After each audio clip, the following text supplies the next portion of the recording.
Saya Johari bin Yusuf, selaku pengurusi JPKKP Kampung Belauh, ingin mengucapkan terima kasih banyak-banyak kepada Muslim Malaysia kerana memberi sumbangan kepada penduduk Kampung Belauh ni.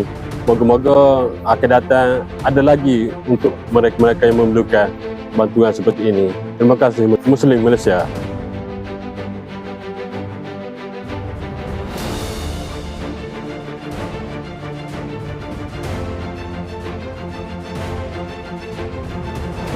Semua sarah ke ada lah. Yang buat kerja.